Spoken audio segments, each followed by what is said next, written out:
Welcome to Colonie TV, the governmental educational channel for the town of Colonie.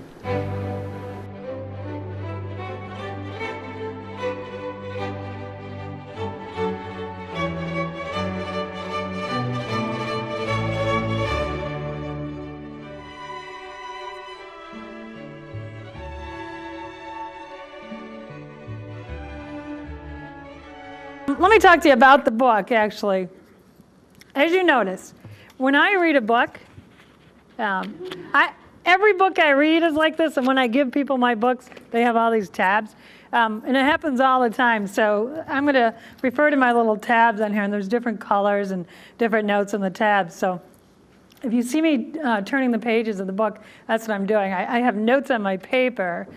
Pretty much like I do on the radio, I go from my notes in the paper to what if I'm doing a book or something else. So I hope it's not going to drive you crazy. If it is, just yell at me and I'll stop doing it. So yeah, this is interactive. So I'd rather you didn't just sit there. I want you to comment. Or if you have a question as I'm going along, or if there's something that, as I read passages of the book, because there's some of the book I'm going to read from you, I'm going to read to you. If you're not quite sure, you didn't hear it, yell at me or raise your hand, whatever you feel comfortable doing, and I'll go back and do it again. But like I said, this is very interactive. I want you to enjoy the book as much as I did. So I just gave that away, didn't I? That I enjoyed the book. Yeah, I liked the book. It was pretty good. You know, the last two books I did Sarah Palin's book when that first came out, and that was okay. It was more of a look at Sarah and her policies, not so much a look at what's going on. Of course, that was quite a few years ago. And then the book after that, I did George Bush's book, Decision Points, which was a good book, and I enjoyed that also. You liked it? Yeah, I thought it was pretty good. I actually ended up buying 7 copies of that and giving it to some members of my family that lean left for some reason. I can't figure that out. But 1 or 2 of them actually came more toward the center, which to me was delightful. So you don't know. And then this book, I've actually ordered 10 copies. Because I know a few people that are so stubborn on the left-hand side, I can't, no matter what I tell them and no matter how many times I beat them in the head with a stick, it's not working. And they're not listening. So after reading this book, I thought, well, maybe if someone else tells them and they can go through the book and actually see it, for themselves, they'll understand. And the big bone of contention, I think, with so many people, and what Monica does so well with in this book, is she talks about who is Barack Obama. Because as you know, he came on the scene, and we didn't know who he was. But yet there was this huge sense in America that this was going to be a major change for us. This was going to be our savior. This was going to save America. He was going to bring us back. This was the guy we had to have. We've all been waiting, and we needed this guy. And so what she does is she goes through and she talks about where did he come from on the political scene, but she does add a little bit of the background on who his family is, his dad, and now there's even more of a mystery if you're listening to the news where somebody else says it's someone else's dad, and who cares at that point? I saw a bumper sticker the other day that said, I don't really care about where Barack Obama was born or something. All I care about is where he's living now, which is in the White House, and I want that to stop. So it was pretty good when I saw that. I thought, well, hey, this was nice. So let's do that. She starts the book out. The chapters are America Interrupted, The Skinny Socialist is a Big Fat Liar, Size Matters, Dr. Strangelove, or How I Learned to Stop Caring and Love American Decline, and America Unleashed. So when she opens the book, she goes through this whole little section that says, what the bleep just happened to America? And this is her whole first paragraph, but it pretty much sums up the book and what she's talking about. It says, what the bleep happened to our strength and our greatness? What the bleep happened to our powerful free market system? What the bleep happened to our traditional rocket path of growth? What the bleep happened to American jobs? What the bleep happened to our prosperity? What the bleep happened to the greatest healthcare system in the world? Yeah, all these questions you can answer, I'm sure. What the bleep happened to our constitutional limited government? What the bleep happened to our superpower status? What the bleep happened to our ability to be respected and feared? What the bleep happened with multiple bailouts and unprecedented spending? $16 trillion in debt. What the bleep happened? So then as she goes through the book, she explains all of those in great detail. And so she tries to, give you a little bit of an insight into what happened. And you may know that she's a Ronald Reagan fan, big time. So as she opens the book, she talks about a segment in here. One day in 1984, Michael Jackson made a visit to the White House. He went to see Ronald Reagan. This was when his album Thriller was out. Do you remember that one? I think probably the best music the kid ever did. But, oh my God, I'm calling him a kid. He's dead now. What's that? It was, wasn't it? Still is, isn't it? Oh, yeah, I think so. It's good music. And the Reagan White House used that song, Beat It, for a campaign. So that's why they brought him there. It was all about teen drinking. So they brought Michael to the White House. And she talks about how not only was there a huge amount of respect between Ronald Reagan and Nancy Reagan and Michael Jackson, but he also felt that toward them. And so she talks about the share of respect and how this works and how they looked up to each other, but both understanding where they came from and how they got there, and also understanding that the only way they got there is because America's a great place to be. And so she kind of gives you a lot of insight into that, which, when you think about it, and you look at what's going on, I think that this is part of what we're not doing in America now. We're not talking about our greatness. We pretty much put it in the back seat of the car when you're driving around. You don't think, whereas years ago, and I go back to 9/12, 2001, for example, where everybody realized that America was great. And you had that sense of pride. You had that sense of feeling. And you didn't have to wear the T-shirt that said, I'm proud to be an American, or you didn't have to fly the flag. But you just knew if you stood in a crowd of people, you had that sense. You could feel it, it just kind of hovered over your head. But everybody knew it right then. Okay, you know what? I'm an American and I'm proud. And you didn't have to say it. But then in the last few years, through this current administration and through the, what they've been doing, they wanted you to think that we're not great. We are just like everybody else. We are not exceptional. There is no exceptionalism. And, like as Barack Obama says at one of his speeches, Britain had exceptionalism.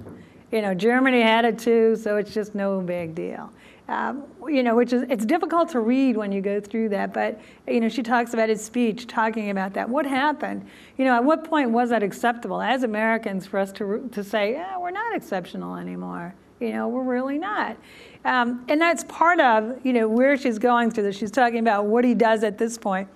Who is he and what he tries to do and how he goes to, where his background is. Sal Alinsky, he reads Alinsky, he lives by it. His rules of radicals, how he thinks things should happen. She spends a lot of time in the book talking about redistribution and his 4 pillars of redistribution, whether it's, financial, industrial, energy, and healthcare. It's funny, you don't have to spend a lot of time in healthcare. I think everybody realizes the minute you say healthcare, what we're talking about now and what's happened. But I think on the other side, you also don't understand the implications of healthcare and what's going to happen to you and what's going to happen to the middle class with that. And Monica does a good job explaining that and talking about the taxes that come from Obamacare and what happens and what happens when the government takes over your health care. They now have control over basically everything, which they do. They're making decisions for you. I mean, look at it now and look at it in the past few years when you went to a doctor or you went to the hospital, you had something done and you had health care and you had an insurance company that you probably fought with and argued with, but chances are you may have won. And your doctor may have been on your side. But now with the changes and what happens with Obamacare, that may not be the case anymore. You may not have any say in what's going on. You may need a form of treatment, but they may think, too bad, we're not going to waste any. Do you have a question? Oh, were you just like swatting? Your hair's so long, it was probably in the way. I was just worried about that, but yeah. So she goes through that whole thing. Was that a question or just a, no? Okay. All right, I'm just checking. I don't want to lose track of what's happening. And so she's also talking about, she starts throwing in here about mentioning a happy warrior. Because remember, I told you the subtitle of the book, is about a happy warrior. So every now and then she kind of weaves us in the beginning, and she wants you to think about what is a happy warrior? When did we start talking about happy warriors? What is the value of a happy warrior? And we can all sit back and complain. I get paid to complain every day on the radio and the television. You don't, I do, and I do it very well. And so, we have to look at this. How do we change that? How do we take the the complaint department and change it over into, here's my solutions, let's make it better. And so as she's doing this, she talks to you about the rise of the kooks. And if you're a Democrat, you're not going to like this section, but this is life anyway. She starts calling the Democratic Party the kooks. She calls it the rise of the kooks and kookdom. And she said, because what has happened is this is not the Democratic Party as it was years ago. They've changed. They've become more left. Now, I see this because I'm the black sheep in my family. I have 11 brothers and sisters. And my parents everybody else is a Democrat. But a much more conservative Democrat. I have one sister who, she's way out there, but she lives out west, so we give her that, we give that as an excuse. But, the conservative Democratic Party years ago, if you were to look at that and compare it to the Republican Party of late, you would find that they are extremely similar. They believe in the same principles. They're very, very close. But now, if you're looking at the Democratic Party, or as she calls it, the kooks, and the whole rise of kookdom, I'm sorry?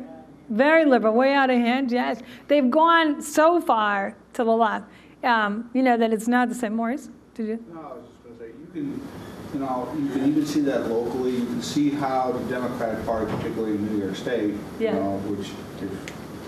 which is the only party in New York State. Yes, this is correct. If you look at the career of our junior senator, she started out as what was commonly referred to as a blue dog Democrat. Mm-hmm. Of course, she had to serve her constituency was rural Rensselaer County and Saratoga in that area.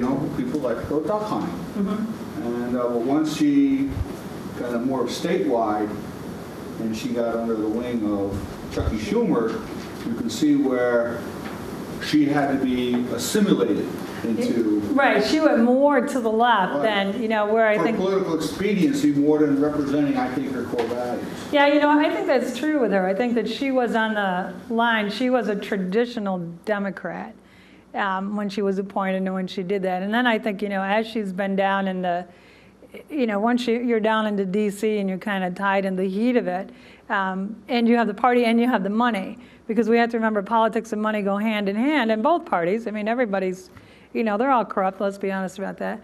And, it's true. I mean, wouldn't you think there's just as many corrupt Republicans as there are Democrats? And all politicians are crooks. Yeah, well, that's true. That is very true. I too fear them all, but I fear more.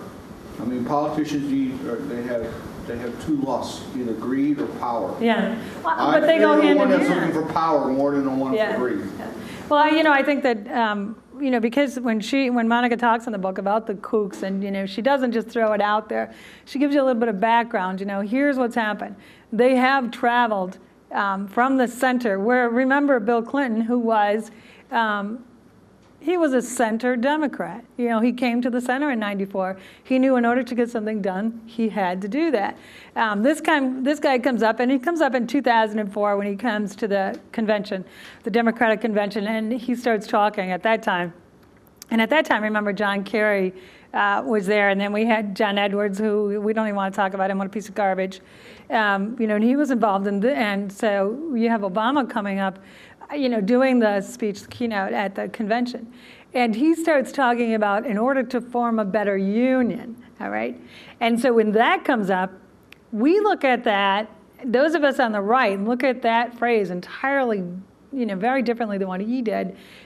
His to form a better union meant that we were all going to be equal, we were all going to do our fair share, we were going to redistribute our wealth. Whereas that's not the way I look at it on my side. And so she goes through and talks about his principles redistributing. So, here he is in 2004, he comes on the scene, he now throws that out there that this is where he's headed. He wants to fundamentally transform America, which if you think about it, he carries that right straight through to 2008. And if you were to watch the majority of his speeches, when he was running, and even on the campaign trail, and they still do it, but not as much. You'll notice they don't use that phrase as much as they used to. He would stand up and say, we're going to fundamentally transform America. And then they all started using it. I got to the point where every time someone said it, I would either turn the channel or turn the radio off. I didn't want to hear it. Very nauseating, to hear. And then, now we realize that they, in fact, did fundamentally transform America. They did accomplish that. So when you look at the column of did this guy accomplish anything, and you put a check mark under, yes, he did, fundamentally transform us. So she talks about, how did that happen? What happened? How did we let it go? Let me see if I can find you a section that I liked in the book. I think it's under number 6. This is why you number your tabs. Okay, let me talk to you about the happy warrior. This is from the English poet William Wordsworth, and it is, who is a happy warrior? Who is he? That every man in arms should wish to be. It's page 22, if you're looking. It is a generous spirit who, when brought among the task of real life, hath what? Upon the plan that pleased his boy thought, whose high endeavors are an inward light that makes his path before him always bright. So she uses this through the book, talking about what the cooks have done, the cookies and cookdom, and how they have divided America. And she says they developed the cult of personality of Barack Obama. And when she defines his personality, she said the guy was dynamic, which he was. I mean, when you watched him in 2007 when he was running, very much so, very dynamic. People loved him. His personal story, which I was kind of not quite sure, because I don't recall ever hearing any story about the guy. I don't remember hearing much in 2008. Maybe I wasn't listening. But all I heard was that we had this guy who was a community organizer who was so good, out for helping people, and now here he is. He went to Harvard, and he's now going to be your president. That was the only story that I could remember. There may have been more to it, but we weren't fed anything other than that. We were just given that. The other part of his cult of personality, she said, was the change. What is the change? Younger than George Bush. He's kind of hip. A different party. Bush was a Republican. Everybody hated Republicans at that time. This guy was a Democrat. It was different. Supposedly the party of the people. He was black, and that's different, like that. And he was not George Bush.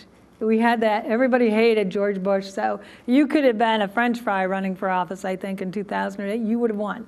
Yeah, seriously, I believe that. And then they also gave you the emotional draw of white guilt, she says. I don't know if it was guilt. And like I talk about on the radio quite often, is I look at this as more of, the younger generation, and some people wanted to be involved in the history of it all. The making of, I voted for the first black president, and so that was a good thing. You often wonder, and I ask people quite often, well, why did you vote for so-and-so? And they don't really have a reason. I don't know, I like them. Well, what did you like about him? I don't know, I just liked him, His wife is nice. Oh, well, that's good. Well, let's hope she stays in office then. But I mean, trying to figure that out. But this guy, when you watch the crowds and you watch the young people in the bus, I had a niece who, thank God she saw the light. She was on the bus, wherever this guy was in the Northeast, she would go and she would see him and she'd say, he's going to be the first black president, and this is the first opportunity I get to vote, and I'm going to be a part of history.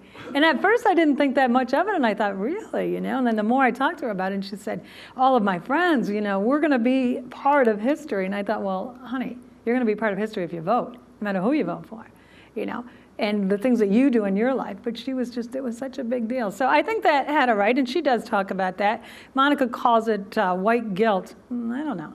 And then she also said that, the other part of his personality was a call on American heart for idealism. I don't know about that. I'm not quite sure about that piece, but that's what she told us. Maybe it was just the ideal of him. I didn't get that sense. Maybe there was something I was missing, but I didn't get that sense. But it's her book, Maurice. I was going to say, I think a little umbrage with you. Yeah, there was some white guilt involved. I do believe that. You think so? I do believe so.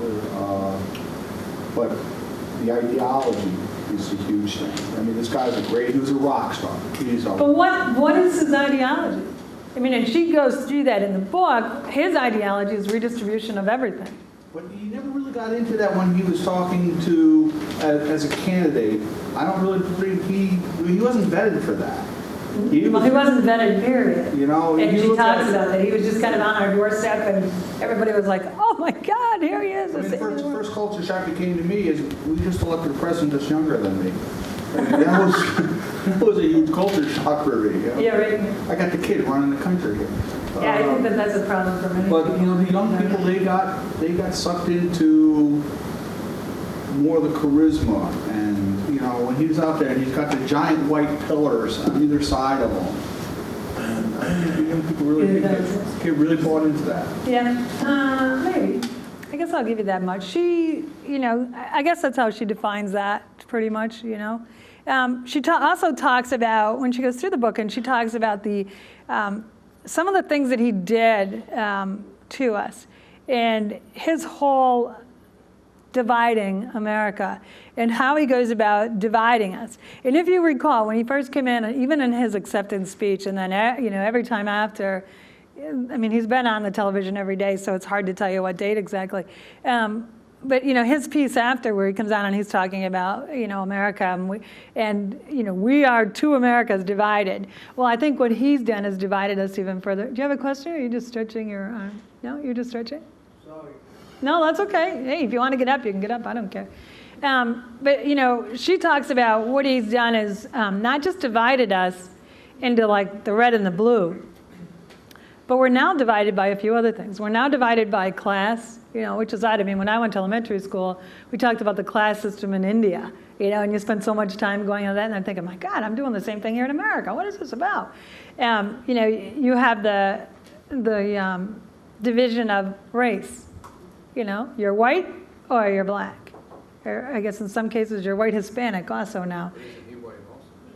Part of him is, yes, but he doesn't use that part, I guess. You know, I mean, we're supposed to look at him as being the first black president, even though everybody knows it was Bill Clinton. Had a name for him, but I won't use it. George Jefferson.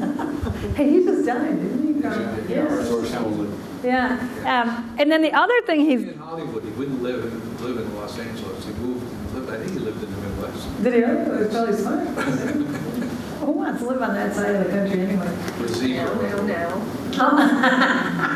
Are you from California? No, my son Daniel lives there. Oh, he does? Yes, he does. What part of California does He's he in live? San Francisco. Oh, my heavens. I love Great it out city. there. Pardon me? Great city. Great city. And it But just forget the To people. visit. And there's a lot of culture out there.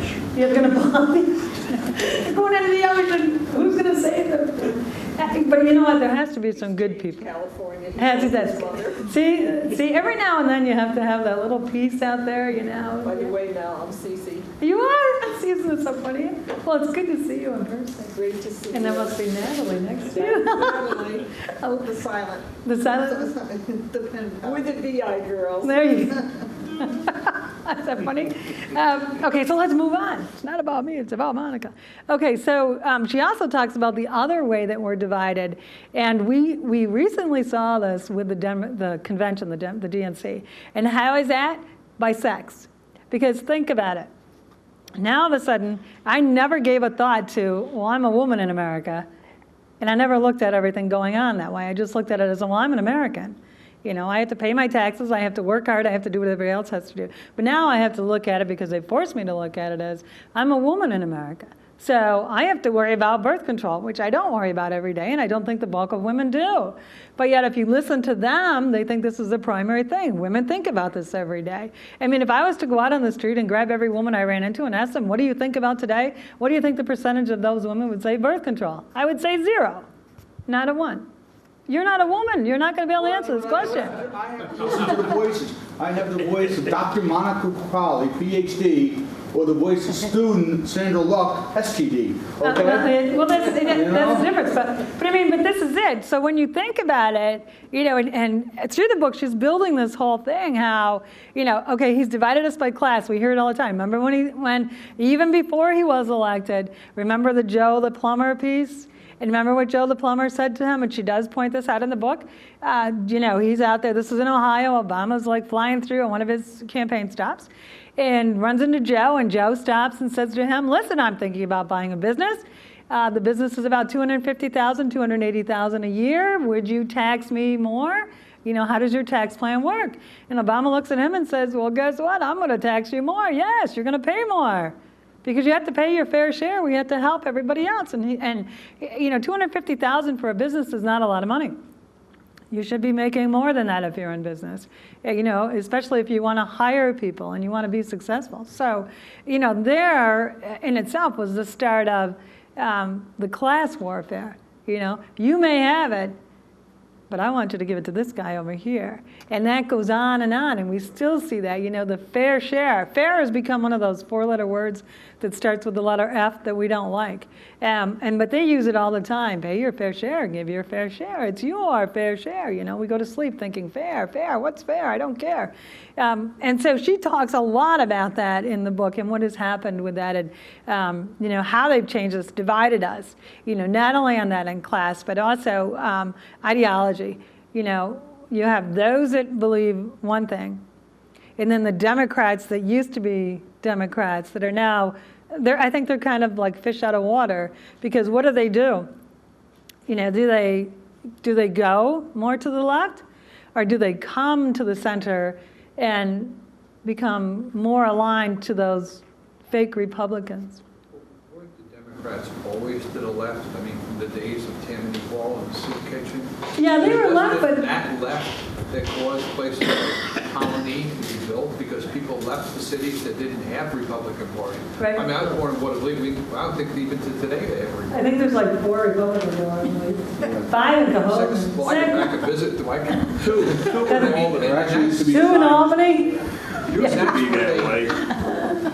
actually used to be a sign outside of Green Island that said population 1,800, 5 Republicans. Yeah.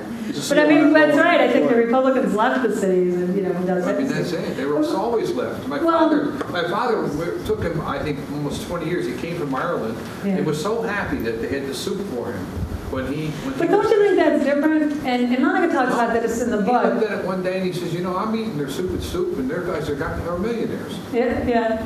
And Well, that was his reflection. He never became a Republican, but he did realize that being far left wasn't necessarily the best ball game in town.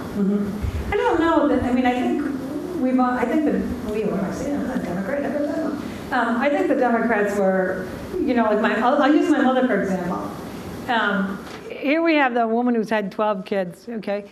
Clearly a giver, and she still is. She still believes that no matter what someone does or they do, you should give. My mother, if she's standing out in the cold up there in the North Country, she would give her coat to somebody that walked by and she would freeze to death just so they would have a coat, even though they probably had a better coat than she did to begin with. So I think that I think for years, the Democrats have been givers, but Republicans have been givers too, and we tend to forget that. My point is not that they were givers. My point is that they used their giving Yeah. to indoctrinate these people. It was like brainwashing more than it was giving.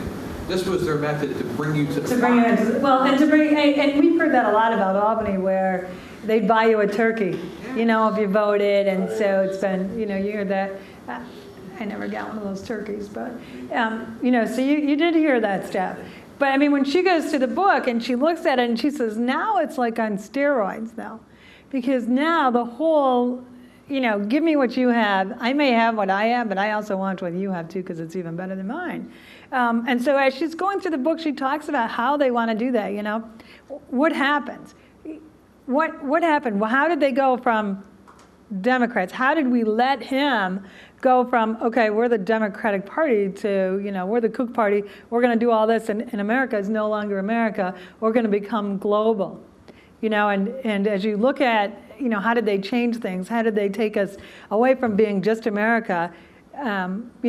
We started looking at, well, let's all be global. They changed the education system. First of all, our kids aren't learning history like they did years ago. History is last week, is a .com, I think, more than it was the Civil War or the American Revolution.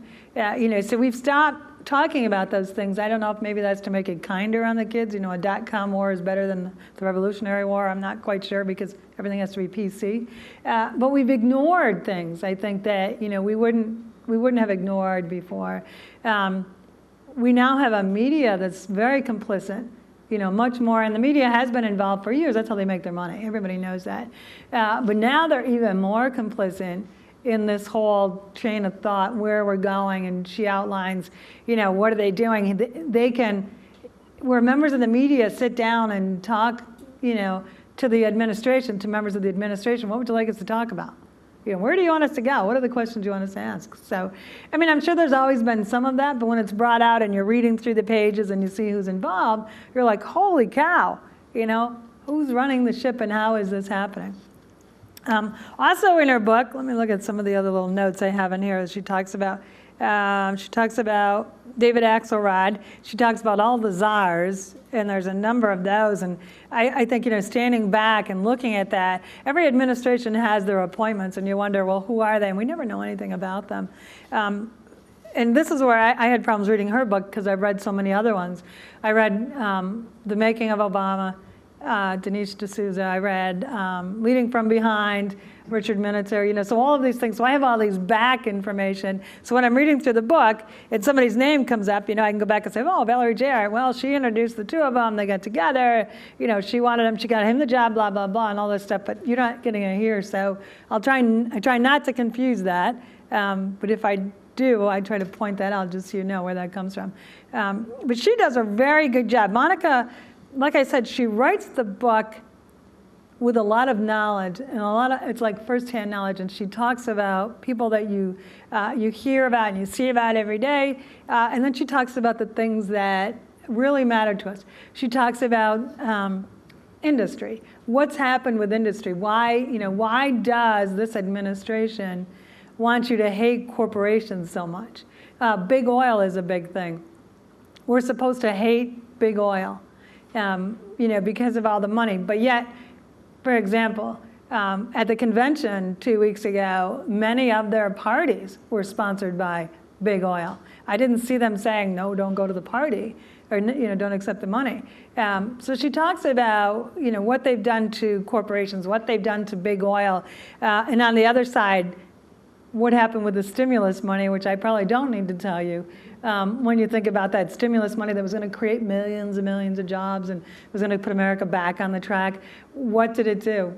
Solyndra, right? It wasted our money when you think about that.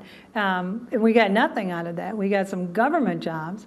As with Obamacare, we got some government jobs, and we're going to continue to get those until they repeal it.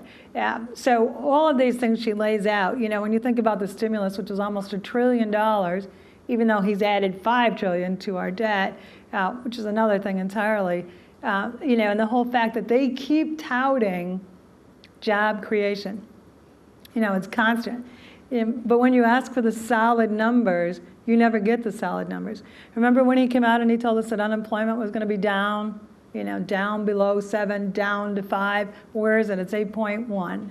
I mean, it went from 8.3 to 8.1, and people were cheering. I'm thinking, for a 0.2, you're nuts? What are you talking about? So you look at the analysis of that statistic, after this people Yeah. stop looking for work. Right, but we don't look at that Back to number. school. We don't, you know, Yeah. we don't read the whole thing. We get the headline from the media, the headline number, 8.1. Right. Well, and that's what she talks about in the book. Sometimes you have to go a little bit deeper because there's more information out there.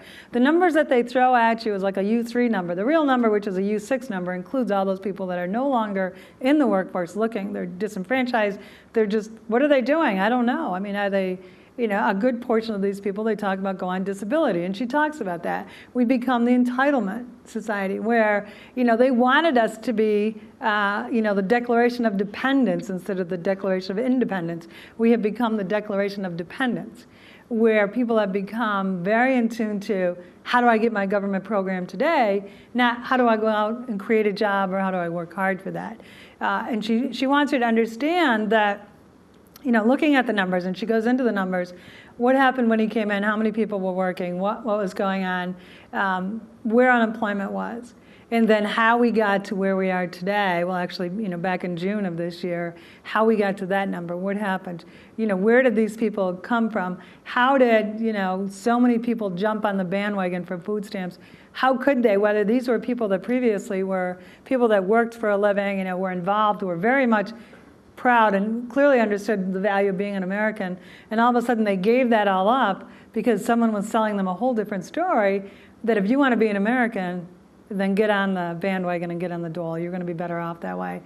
This is what we're working toward. We're working on dependency, not independence. And through the whole book, she weaves that in there and wants you to clearly understand that everything he does is very calculated. Yeah, but when you think about it, if you're a leader, you are planning, so when you look at the guy and you say, well, I don't like him, but yeah, you have to give him his kudos because he's a leader, because look what he's done to America, and she points this out. He has led us all to the point where we're not proud anymore. We don't stand up for things, so what he wanted to do, he accomplished. He set out and he said, hey, let's create a world of dependence. Because what's going to happen when you think about the coming election, she touches on this a little bit, when you think about the coming election, all of those people that are dependent, when it comes to voting for their check, and that's the way they're looking at it, they're voting for their dinner or their check or their free cell phone, because we get that, or the free health care or whatever else. How can you go in New York State, fill the little circle against all of that free stuff? So what we have to do, and what she says is, becoming happy warriors, we have to step up to the plate, and there's a number of things that we have to do. And she actually comes up with 10 items. Hang on while I look at my notes on this. Here we go. She talks about what are the things that we have to do. She says there's 10 essential keys to a happy warrior. First, she says we have to recognize that we're at war. And what's currently happening in America. We are at war, and from time to time I hear people say that, and some people do, and other people don't want to admit it because it's scary to say, yeah, this is, America is under attack, not just from the nut jobs overseas, because that's going on all the time, but we're under attack from what's happening right here inside our own nation, from sea to sea, right here. Our children are under attack in schools. From the nut job teachers that are telling them to do crazy things, draw pictures of people falling out of the building on 9/11, you're going to learn about 9/11. What does that teach a kid? So all of those things. And granted, I'm not against teachers. Teachers are great. There's a great number of teachers who have been fabulous and will continue to be that way for kids. And we need our education system, but we have to stop and look at it and say, where is it going? And what are we doing? And then not only that, but why is an administrator making hundreds of thousands of dollars when they never touch your child? Your child never gets the effect of that. So, all of those things. So when she's looking at a happy warrior, she said, you have to realize we're at war. Does everybody realize that? I think you do. Pretty much so. Would you agree with me? We're kind of at some kind of a war. You're not quite sure. Hard to use.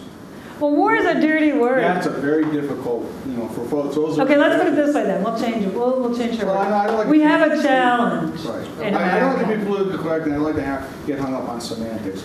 But for those of us that have actually fought a war, Okay. it's difficult for us to go to that gravity.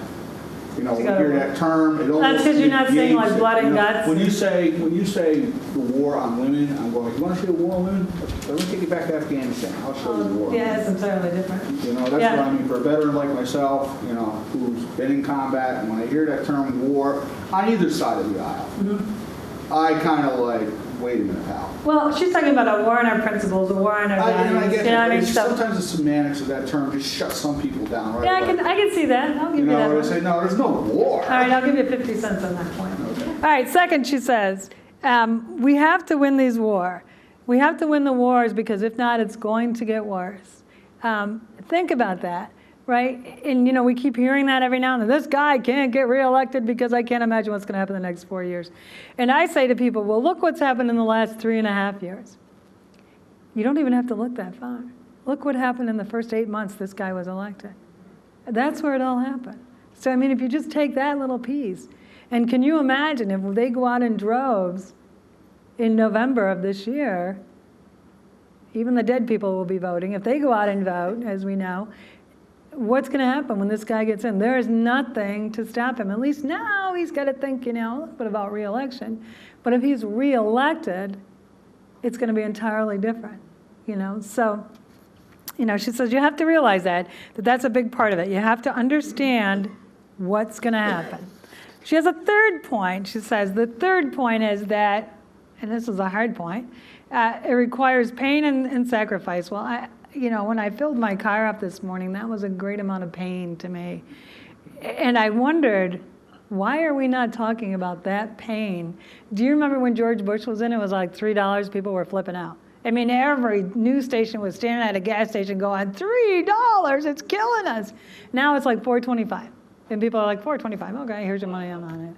It's just, you think about that. And I don't know, I switched cars, so now I get more miles to the gallon, but it's still not one of those cars, it's still an SUV. But $4.25 a gallon to me is a choker. I'm thinking, well, do I want to put 20 in it? But then I'm only going down the road around the corner. And tomorrow it's going to be up to $4.35. What do you do here? So we have to think about that. Pain and sacrifice. Talking about pain, what about going to the grocery store? Look at your groceries. You don't even want to think about the price of your groceries. Look at the cost. And they're blaming it on the drought. Well, okay, that did have a little bit to do with it, but there's a lot of things going on. Fourth, she says, we have to understand that we're at war with ourselves. This is true because they have divided the nation. Right? And she pointed that out early on, not only by class, but by sex, by everything, by race. We are divided. I don't recall, granted I wasn't alive during the Civil War, I was alive in the 60s, and I do recall some of that fighting, but I still, because I lived in the North, not in the South, I didn't feel the same hatred that I feel now. I feel more of a hatred because I'm a white woman than I have at any other point in my life. And so she wants us to realize that. Fifth, the happy warrior fights to hold the other side responsible for its actions. Aha. Responsibility is a huge factor. If you look at what's going on in America today, we are being told we don't have to be responsible for anything. Let someone else be responsible for everything that you do, whether it's your health care, the killing of babies. You don't have to be responsible for what you do. You can just, go someplace and they'll take care of that. You don't have to worry about that. Everything. Let someone else take care of it. You didn't like your job? Quit your job. Try to get unemployment. That doesn't work. Go on welfare. We'll take care of you. I'll give you an EBT card. You can go to a cash machine, get your cash, go buy your smokes. You'll be all set. I'll take care of you. Okay, so we have to understand that. People have to be responsible for their actions. What's happening is that people who voted for this guy in 2008 are now realizing this was not the guy they voted for. And they're having that little, oh boy, wait a minute. I don't think this was him. Granted, he was talking great things he wanted to do when he came into office. He was going to do fabulous things for America. She talks all about that. He was going to make us big. He was going to make us strong again. We were going to be something on the front. Then it kind of slipped. When you talk about hope and change, I don't know where that hope is. We've all seen the change. We have seen the change. Yeah, maybe that's what it is. So she wants you to think about that. She also wants you to understand individual freedom and individual responsibility. We've been looking at things as a collective. We are responsible for this and for that. But yet, in the sixth point of being a happy warrior, you have to understand that you, the individual, is responsible. You're responsible for your actions. You're responsible to uphold your part, whether that's go to the voting booth, become an informed voter, which is like one of the biggest things that we could all do, and to clearly understand. And the other part of that is to question. I think so often individuals, we don't question. And she brings that out. We just sit back and go for the ride, but nobody stands up and says, but wait a minute, hold on a second, what is this? We've sat back and we just let it slide. So now she's saying, as one of the points of being a happy warrior is we have to learn to question, and we have to take individual responsibility for those. Number 7, she says that we believe in the inherent goodness of man. Well, I think that's true. I think that we do believe, there is an inherent goodness in all of us. Years ago, churches, if someone was downtrodden, a church would help them.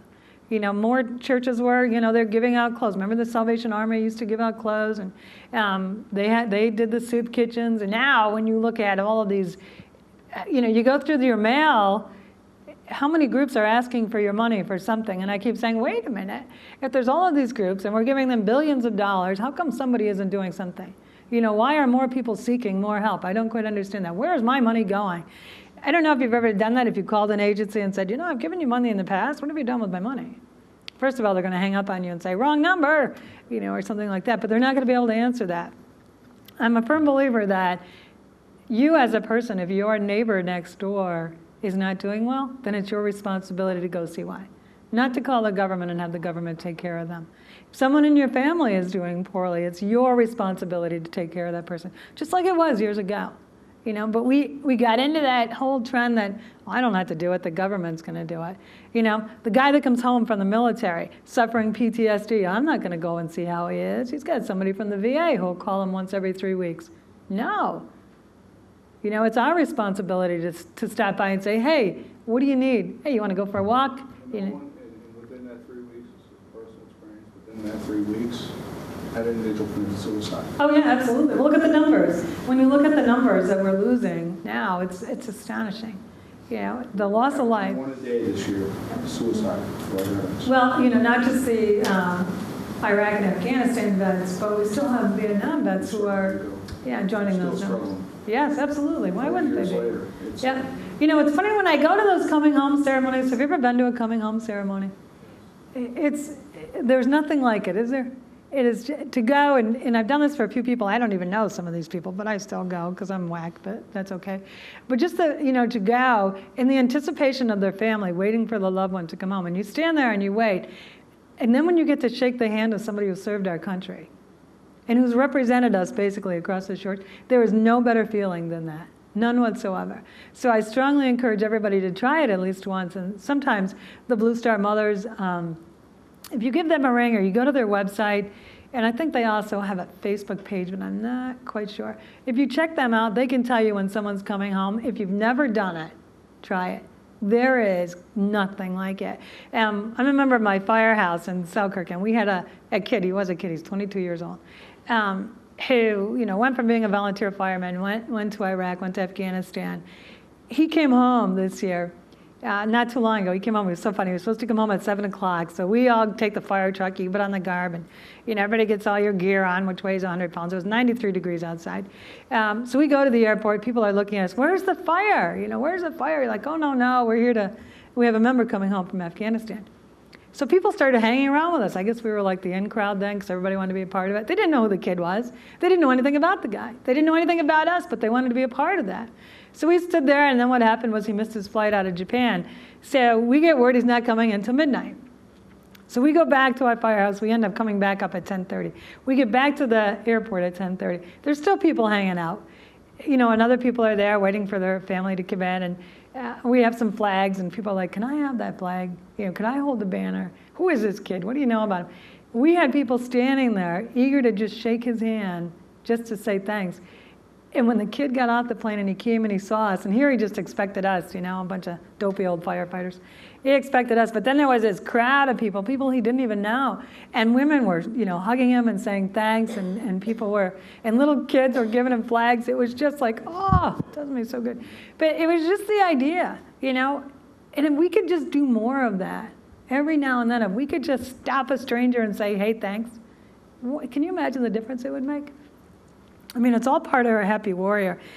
She wants us to be an effective happy warrior by being disciplined. That means that we can't slip. We can't say, well, today I'm not really going to be a proud American. I'm going to fall off the wagon and just hang. She's saying it's something you have to stay with all the time. Once you set your mind to doing this path, you have to move forward. I know there are days when I don't want to comb my hair, but I still do it. You still do it, and I'm sure you still do it. There are days when you don't want to cook dinner, or you don't want to go somewhere, but you still do it. So we have to continue to do the same thing. Once you set your mind in motion that you're going to be a happy warrior, then you need to move forward and do that. And then she talks about probably a very important part, which is to be happy and to share the happiness. Because if we're all sitting there like, oh my God, this is terrible, and life is bad, and I hate it, and I don't even care anymore, then you're not going to be able to gather any friends. So she says, probably a big part of this is, let's take that feeling that, I'm proud to be an American. Let's take it and let's put it on the outside and let's share it with everybody that we know, and let's be happy about that. So as you're going through the motion every day and as you're out there talking to people, every minute think about, you know what, I am happy. I'm happy in what I'm doing. I'm proud to do this. I'm an American. I'm happy. As my parents live up on the Canadian border on this side, but we go to Canada quite often. We swim across the river. It's a crazy thing that my family does every year. We swim across the river. I know, they're weird. I can't help it. So, here we are. There's, 62 of us in the river. We look like a bunch of weirdos. Swimming across the river, and, 2 or 3 of them go in the boat and yell at us. My father, who's now in his mid-80s, yells at us as we're going across the river. Swim, you stupid kid. Dad, you've been saying that to me for 50-some years. Will you stop it? It's never going to end. So when we reach the ground in Canada, we all turn around, because it's really only a mile and a half, it's not that far. We all turn around and look at America and say the Pledge of Allegiance. And, just that feeling means something. And now we have like great-grandchildren and great-great-grandchildren, and the little kids are doing it. My nephew, who's 4, he now does the pledge and then he sings "Oh Canada" because he's a hockey fanatic, but we'll let him go with that. That's okay. He watches hockey. And, but you think about it, and that's part of that. That's that happy feeling. And when you go to a meeting and they don't do the pledge, it upsets me. I usually stand up and do the pledge alone. And as you start it, other people will stand up. You'll notice that, and all of a sudden they'll be like, oh my God, I forgot. They don't realize like you're the odd person they think they are, so they'll stand. So it's like infectious. And she talks about how important it is to do that. So overall, I really enjoyed the book. I thought it was well worth the read. I thought she did a real nice job outlining everything, what's happened, where we are, what we need to do, because a lot of times in books that you get, they don't give you the solutions and they don't give you what you should do next, They tell you, well, this is bad, this is terrible, and that's the way it is, and then the book ends. And you're like, but where's the next chapter? Well, she gives you that next chapter, with this part about how to be a happy warrior. So I think I enjoyed that the best part. She kind of laid the ground rules for, okay, you gave me all the back information, the stuff I already knew. But then you tell me, what can I do to make it better as we move forward? So her whole happy warrior part, as I said earlier, I think is probably the most important part of the book. I don't know if you read the whole book, Maurice, if you got to that point, if it felt that to you. Oh, you did the same thing, see? Yeah. But yeah, there's other parts of the book. Let's see if there's other pieces I could read to you. As you know, I have a lot of little tags. So, if I was to go through and read you all my tags, I'd have to read you the whole book. So we don't want to do that. Probably something that's irritated me more than anything at this point is what's happened with Osama. And she talks about that in the book. Having read No Easy Day, which is by Mark Owens, who is he was the second guy. He essentially killed Osama bin Laden. The other guy shot him. Mark, who's not his real name, and I won't use his real name, actually did shoot him. He shot him like 6 or 7 times. So I read his book, and I did talk to him. I have spoken with him on the phone. His whole, you get this whole story from the Obama administration on how the Osama thing happened. And what irritated me the most was watching him come out that night in May and talk about it on television. Because I figured, well, wait a second. He was out there and he was talking, I gave the order. I did this. But fully understanding that he had no choice. And she outlines this in the book. He had no choice. This administration knew for a long time where Osama was. So could you imagine if somebody spoke and said they knew? Remember, like Bill Clinton knew, but didn't want to do it because he was afraid if they bombed the, the huts and the tents? Yeah. They would have had to know where he was because he had at least 4 houses. Oh, they knew where he was. Kept switching around to. Mm-hmm. And we were giving money, like dumb bunnies. We're giving money over there, that we have so much money. We built the houses for him. Yeah, right. Well, the pools and, the maids and all the things, yeah. And so, in the book she talks about that, how he comes out and takes the credit, for Osama. It was all him. He did it. Well, yeah, he had to do it. He had no choice because they knew it, and if they didn't do it and the word got out, they hear this guy knew it, after what he said he was going to do for America. He was going to be a different president than George Bush. He was going to resolve all this. He was going to, make us friends with the Muslim world, bring us all together, and make us one big happy world. And so she talks about that in the book too. So you get a little bit about that. He comes out that night in May, and he starts talking about what he did and how they did it. And then as you read these other books, and you read No Easy Day, and I strongly encourage you to get the book to read it. Very different story. And, watching what's happened with the guy who wrote No Easy Day, he cannot, because they gave his name away, which was Fox News, which is a shame, he cannot do any more interviews. He cannot push his book. He can't do anything because of security problems against him. His family's been threatened. He's been threatened. All of this. And the reason why, if you read the Obama story and how Osama was killed, but then you read the story and what really happened, they're not the same. Yeah, and so it's almost, then you realize, like, wait a minute, then the conspiracy piece comes in. Are they trying to quiet this guy because he's not telling the same tale, and it seems that way. And when you look at the whole, and she talks a little bit about, in the book, about the Muslim relations and, what we were supposed to do and how that was working and how he, looks at them differently than he looks at us as Americans. And then when you see what's going on just in the last week, I think it's really jumping off the page.